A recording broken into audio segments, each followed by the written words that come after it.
시간 같이 보실 말씀은 이사야 16장 1절에서 6절까지의 말씀입니다. 이사야 16장 1절에 14절까지의 말씀인데 16장 1절에서 6절까지의 말씀만 보도록 하겠습니다. 이사야 16장 1절에서 6절까지의 말씀입니다. 제가 간 성경으로 986페이지에 있습니다. 한 절씩 고독하고 마지막 절은 합독하도록 하겠습니다. 너희는 이 땅 통치자에게 어린 양들을 들이되 셀라에서부터 광야를 지나 딸 시온 산으로 보낼지니라. 모압의 딸들이 아르논 나루에서 떠나니 보금자리에서 흩어진 새 새끼 가을. 너는 방도를 베풀며 공의로 판결하며 대낮에 밤같이 그늘을 지으며 쫓겨난 자들을 숨기며 도망한 자들을 발각되게 하지 말며 너희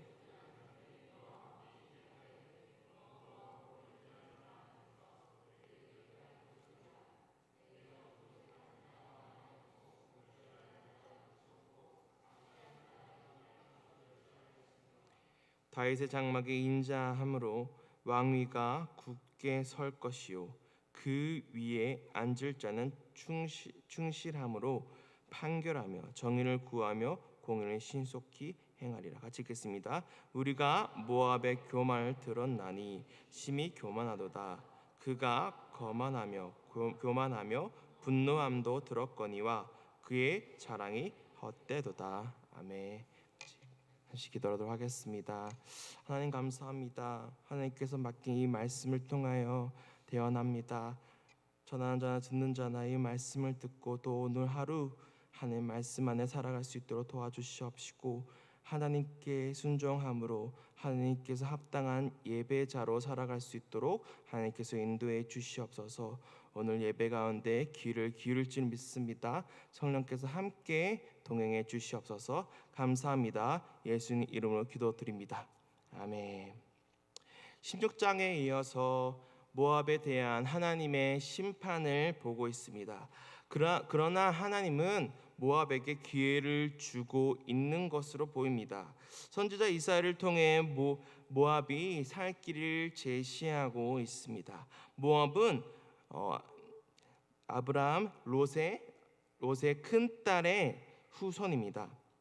창세기 19장에 보면 나옵니다. 그리고 정착한 민족이었습니다. 이것에서 알 수 있는 것은 모압과 이스라엘은 아주 가까운 사이였다는 것입니다. 룻기에 보면 엘리멜렉과 나오미가 이스라엘의 기근이 들어 모압에서 살게 됩니다. 모압에서 아무런 제약을 받지 않았던 것 같습니다. 하지만 역사적으로 모압과 이스라엘은 어려운 관계를 형성합니다. 출애굽 때 모압은 이스라엘의 파멸을 원했습니다. 하지만 룻기에서 나타나는 것 같이 그들은 서로 교통했습니다. 모압에 관한 신탁은 아하스가 죽고 난 후 히스기야가 왕이 되어서 경험한 일로 둘러싸고 있습니다. 하나님의 모압에 대한 심판은 하나님이 직접적인 심판을 통하여 이루어지고 있음을 볼 수가 있습니다. 모압이 하나님께로 피하도록 하나님의 의도를 보여주고 있습니다. 모압에 대한 하나님의 신탁은 모압을 향하고 있음을 볼 수 있습니다. 그들에게 임할 심판의 강렬함을 계획하신 분은 바로 하나님이십니다. 그들을 향한 하나님의 심판은 그들의 교만과 거만한 모습 때문이었습니다. 그에 대한 하나님의 답이 심판으로 나타납니다. 그럼 왜 하나님은 다른 나라인 이 모압을 심판하는 모습을 보여주고 있는 것일까요? 오늘 말씀을 보면서 그 목적을 알기 원합니다. 알아서 모압이 어떻게 하면 살 수 있었는지 알므로 이와 같은 것을 반복하지 않는 우리 성도님들 되시길 간절히 소망합니다. 본문은 대체적으로 탄식이 많이 나옵니다. 15장에 이어 16장의 탄식 모두 모압 도시들과 많은 사랑과 비옥한 땅에 다가오는 황폐함을 보여줍니다. 모압의 교만이 파국을 불렀습니다. 모압은 교만했습니다. 오만하고 거만하고 자기 힘만 믿고 분노하였습니다. 기고만장하였습니다. 하나님께서는 풍성한 추수가 그런 교만을 불러일으켰으니 소선으로 인한 즐거움을 통곡으로 바꾸셨습니다. 슬퍼하며 근심하게 될 것입니다. 더 이상 자랑할 것이 없게 될 것입니다. 그들이 의지하였던 것이 자신들을 건져내 주지 못할 거라는 사실만 보여주게 될 것입니다. 모압은 하나님께서 택한 민족이 아닙니다. 그럼에도 불구하고 그냥 심판하셔도 되지만 기회를 주고 계십니다. 왜 그런 것일까요? 심판하기로 했는데 심판 중에 모압에게 선지자 이사야를 통해 초청장을 보냅니다.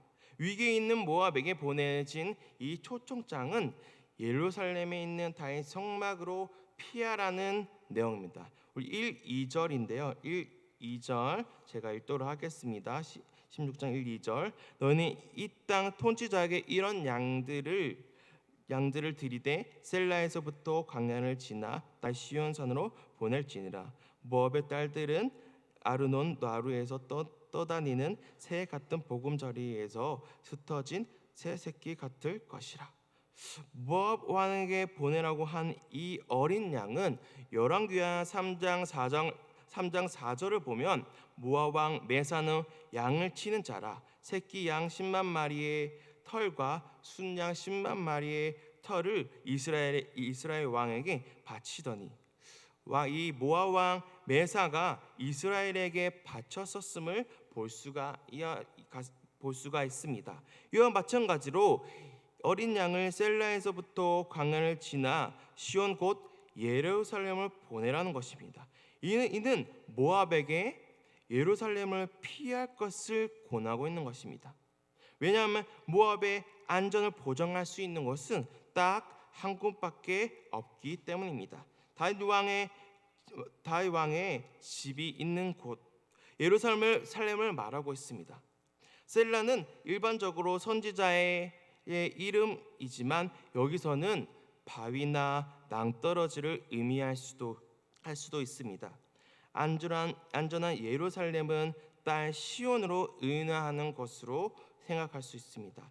유다 예루살렘으로 도피처를 정하도록 하는 이 초청이 모압에게 주어진 것입니다. 이 초청을 받아들이는 모압의 결정은 심판관의 결정과 같이 되어야 합니다. 그들의 결정이 단순한 도망이 아닙니다. 그들의 목숨이 달린 것입니다. 그들이 피할 곳을 얻었던 것입니다. 멸망할 것을 예언을 하고 그들에게 피난처까지 알려준 하나님은 왜 이런 배려를 하셨을까요? 5절에서 나온 다윗의 장막은 곧 보좌를 의미하기도 합니다. 이는 하늘의 보좌의 나타남과 함께 하나님의 보좌의 현현을 의미합니다. 그렇기에 공평과 의로 다스리시는 나라로서 이스라엘 존재할 것을 보여줍니다. 모압이 왜 멸망을 당해야 하는지 성경에도 분명히 말하고 있지 않습니까? 6절에서 거만, 교만함에 대한 동의어들을 사용하고 있습니다. 이 거만, 교만, 무례와 분노, 비록 모압은 작은 나라였지만 그들은 자신만을 높였습니다. 이런 모습을 통해 모압이 그만큼 멸망당할 이유를 분명히 말해주고 있는 것 같습니다. 이 모든 것이 헛되다고 표현합니다. 그들의 자랑이 헛되다고 합니다. 모압은 헛된 것들을 자랑하며 그 자랑이 통곡으로 바뀌게 된 것입니다. 우리 7, 8절 16장 7, 8절 모압의 통곡이 나타납니다. 우리 같이 합독 한번 하겠습니다. 16장 7절에서 8절입니다. 그러므로 모압이 모압을 위하여 통곡하되 다 통곡하며 길하레셋 건포도 떡을 위하여 그들이 슬퍼하며 심히 근심하리니 이는 헤스본의 밭과 신마의 포도나무가 말랐음이라. 전에는 그 가지가 야셀에 미쳐 광야에 이르고 그 싹이 자라서 바다를 건넜더니 이제 열국의 주권자들이 그 좋은 가지를 꺾었도다. 외외 침입으로 하루아침에 처참한 모습으로 변하게 되고 작물도 포도원도 황폐하게 된다고 합니다. 모압의 부유한 지역은 시들고 포도나무 가지는 짓밟혀 버린다고 합니다. 우리 9절에서 11절도 우리 같이 읽겠습니다. 9절에서 11절입니다. 그러므로 내가 야셀의 울음처럼 치마의 포도나무를 위하여 올리라. 헤스본이여 엘리엘리여 내 눈물로 너를 적시려니 너희의 여름 실과 내 농작물의 즐거운 소리가 그쳤습니다. 즐거움과 기쁨의 기름진 밭에서 떠났고 포도원에는 노래와 즐거운 소리가 없어지겠고 틀에는 포도를 밟을 사람이 없으리니 이는 내가 즐거운 소리를 그치게 하였습니다. 이러므로 내 마음이 모압을 위하여 수금같이 소리를 바라며 내 창자가 기라레셋을 위하여 그러하도다. 아이러니하게도 이 모압을 향하여 통곡하시는 분은 바로 하나님이십니다. 모압의 추수의 즐거움으로 기뻐하는 것을 거두어 버리시고 눈물과 애통함과 통곡으로 변하게 하신 분은 분명 하나님이심인데 하나님은 그들을 향한 애통함의 당사자임을 말씀을 통해 나타납니다. 하나님 이 못난 모압이라도 이토록 사랑하신 것이 아닌가 생각해 봅니다. 이 하나님 정말 이 모압을 통한 하나님의 이 사랑이 조금은 느껴지는 것 같습니다. 하나님은 유일하게 그들의 이 살 길을 제시하고 있지 않습니까? 유다 예루살렘으로 도피처로 정해 주셨습니다. 모압은 자신들이 따르는 신에게 매달려도 상황을 변하게 할 수 없었습니다. 모압에 대한 결과가 하나님으로부터 주어지고 있음을 볼 수가 있습니다. 이 심판 예언은 3년 안에 이루어질 것이라고 했습니다. 분명 다윗의 장막에 피하라고 했습니다. 다윗의 장막 예루살렘에는 하나님의 영이 있기 때문입니다. 하나님의 영이 있는 곳이기 때문입니다. 모압을 향한 하나님의 메시지는 자신에게 오라는 것입니다. 하나님이 자신에게 오라는 것입니다. 모압의 살 길은 다윗 왕조에게 조공을 바치면서 그곳을 피난처로 삼는 것이었습니다. 선지자 이사야는 유다 왕에게 이런 어떤 부탁을 해야 할지를 자세히 알려줍니다. 이제 모압은 끝없는 사랑으로 언약을 충실하게 지키며 정의와 공의로 다스리는 하나님의 나라를 피난처로 삼아 살아갈 때 압제자에서부터 살 수가 있습니다. 생명을 얻을 수 있는 곳입니다.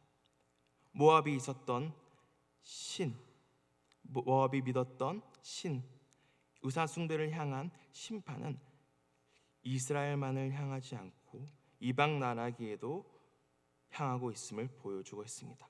그들에게도 하나님이 기대를 걸고 계셨고 어떤 방식으로든 계시를 전달하셨습니다. 누구든 하나님 앞에서 겸손하고 의의 길을 걸어가야 하는 일에 예배가 없습니다. 누구든 하나님 없는 영화는 그 자취도 없이 사라지는 것입니다. 모압의 멸망은 여호와께서 오래전에 결정하신 그분의 계획에 속합니다. 앞으로 3년이 지나면 모압의 안녕과 번영은 끝이 나게 됩니다. 수많은 사람이 사라지고 극히 작은 수의 사람만 살아남아 보잘것없는 존재가 됩니다. 이런 모압에 대한 경고는 오늘날 살아가는 우리 그리스도에게도 다음에 세 가지 면에서 생각할 점을 줍니다. 첫째로 하나님이 세상에서 일어나는 모든 일을 통제하고 있음을 기억해야 합니다. 절대 주권자로서 하나님은 모든 민족에게 일어나는 일을 알고 계십니다. 마치 모압의 고통받는 소리를 듣고 계시고 그들의 피난할 것도 이미 알고 계신 것처럼 현재 모든 일도 알고 계십니다. 둘째로 하나님은 고통을 당하고 아픔 속에 있는 자들과 함께 하고 있다는 사실입니다. 하나님은 모압의 패망 속에서 아파하는 사람들을 보시면서 그들의 고통과 아픔을 함께하며 울고 계십니다. 마지막으로 하나님은 교만과 자만과 육신의 자랑으로 높이는 자를 결코 용납하지 않는다는 것입니다. 모압의 심판은 그들의 자만과 교만과 우매함에서 비롯된 것입니다. 모압은 그 자신의 교만과 자만을 인식하지 못했을 뿐만 아니라 문제가 생겼을 때도 그들은 자신들의 신에게 달려가 해결하고자 한 것입니다. 하나님은 이런 모압에게 마지막 기회를 주었고 그들은 잡았어야 했습니다. 유다 예루살렘을 피하라고 하셨습니다. 그곳에는 하나님이 있으시고 자신에게로 오라는 메시지였습니다. 이 마지막 기회를 잡았어야 했습니다. 성전 안에 들어갔어야 합니다. 하나님이 계신 곳으로 들어갔어야 했습니다. 하지만 그들은 그렇게 하지 않았습니다. 하나님은 모압을 이렇게 심판하신 모습을 보여주는 이유는 모압뿐만 아니라 이스라엘에게도 알려주기 위함이었습니다. 모압의 살 길은 하나님이 있는 곳에 있어야 한다는 것입니다. 하나님 안에 들어가야 한다는 것입니다. 모압의 모습을 고울 삼아 더욱 하나님 안에 들어가야 했어야 합니다. 하지만 이스라엘은 그렇게 하지 못했습니다. 그리고 이 시대를 살아가고 있는 우리는 이것을 보면서 이렇게 깨달아야 합니다. 유일한 희망은 오직 그분에게서 있다는 것을 알아야 합니다. 바로 우리에게 생명을 주시기 위해 오신 예수 그리스도, 참된 자유와 공의는 오직 그분의 왕국에서만 존재합니다. 왜냐하면 그의 왕궁이 언제나 영원하기 때문입니다. 이 세상에서는 죽음과 상실뿐입니다. 그러나 우리는 이 세상에서 나타나는 선과 빛과 풍요를 통해 죽음과 상실이 궁극적으로 의도된 실체가 아니라는 그 약속을 바라봅니다. 그러므로 만약 우리가 사람들의 부서진 삶의 파편들을 다시 회복하도록 도와주고 그것이 우리가 한 모든 일이라면 우리가 한 일을 단지 며칠 혹은 몇 년간 그 궁극적인 사실을 이 상실을 지연시킨 것에 불과할 뿐입니다. 그러므로 희망은 우리의 성취에 있는 것이합니다. 그분의 성취에 달려 있습니다. 그 어린 양은 오류와 억압을 초래한 우리의 교만과 숭배의 심판을 그 자신이 짊어지심으로써 공의와 자유의 문제들을 영원히 해결해 주셨습니다. 그래서 우리의 유일한 희망이신 예수 그리스도 안에 있어야 합니다. 노아가 하나님의 은혜로 방주 안에 들어가서 목숨을 건질 수 있었던 것처럼 모압도 하나님이 계신 예루살렘에 있었어야 합니다. 모압은 하나님이 계신 곳에 있지 않았습니다. 그러나 우리는 이 시대에 구원의 방주로 오신 예수 그리스도 안에 들어가야 합니다. 그것이 유일한 소망이며 우리가 살 길입니다. 우리가 예수 그리스도 안에 있으면 우리의 생명은 보장받게 됩니다. 우리의 산 소망 되신 예수 그리스도 안에 들어가 생명을 날마다 보장받아야 합니다. 우리가 예수 그리스도 안에 있을 때 하나님께서 우리에게 값없이 날마다 은혜를 주실 것입니다. 우리 모든 성도님들은 정말 산 소망 되신 예수 그리스도 안에 들어가 생명을 날마다 보장받아 오산 제일교회에 있는 모든 성도님들은 그 생명을 누리는 삶을 살아가길 간절히 소망합니다. 이 시간 기도할 때는 우선 원로 목사님 건강과 사모의 건강을 위해 기도해 주시길 바랍니다. 그리고 특별히 배옥자 권사님 병상에 계시는데 하나님의 손길로 치유될 수 있도록 기도 부탁드립니다. 그리고 환우분들을 위해 기도 부탁드립니다. 지금 합법들이 계속 통과시키려고 하고 있습니다. 동성애 차별금지법을 틈만 나면 하려고 합니다. 이것들이 막아지고 하나님의 선하심 따라 운영되는 나라가 되게 해달라고 기도합시다. 그리고 다음 주도 진행되는 수련회와 여름 성경학교 가운데 큰 은혜 달라고 기도 부탁드립니다. 다음 세대들이 그 시간을 통해 하나님을 인격적으로 만날 수 있는 시간이 될 수 있도록 기도 부탁드립니다. 오늘 들은 말씀 생각하시면서 앞에 띄어진 기도 제목 보시면서 기도하며 자유롭게 돌아오도록 하겠습니다. 기도하겠습니다. 하나님 감사합니다. 하나님 인도하시고